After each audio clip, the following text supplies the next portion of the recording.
ரிஷபம். ரிஷப ராசிக்கு அதிபதியாக இருக்கக்கூடிய சுக்கிர பகவான் உங்களுடைய ராசிக்கு லாபஸ்தானமான 11ஆம் இடத்துல உச்சபலம் பெற்று சஞ்சாரம் பண்ணிட்டு இருக்காருங்க.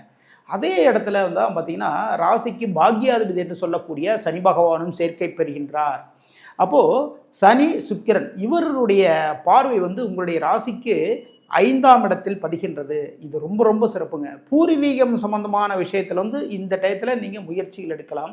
அதாவது பூர்வீக சொத்துக்கள் இருக்குதுன்னு வச்சுக்கோங்களேன், அதை சேல்ஸ் பண்ணுறதுக்கோ இல்லை பின்னா வந்து அதில் ஒரு பங்குகள் வந்து நமக்கு கிடைக்கிறதுக்கான அந்த மூமெண்ட்டுக்கோ இதுக்கான விஷயத்துக்கு எல்லாமே நீங்கள் தாராளமாக முயற்சிகள் எடுக்கலாம். ஆனால் முக்கியமான ஒரு விஷயம் வந்து பார்த்துக்கோங்க, சனி பகவானுடைய பார்வை 5ஆம் இடத்துல பதிகிறதுனால குழந்தைகளுடைய உடல் நலனில் இந்த வாரத்தில் ரொம்ப கேர் எடுத்துக்கோங்க. எதிர்பாராத சில நிகழ்வுகள், நல்ல நிகழ்வுகள் எல்லாமே நடக்கும்.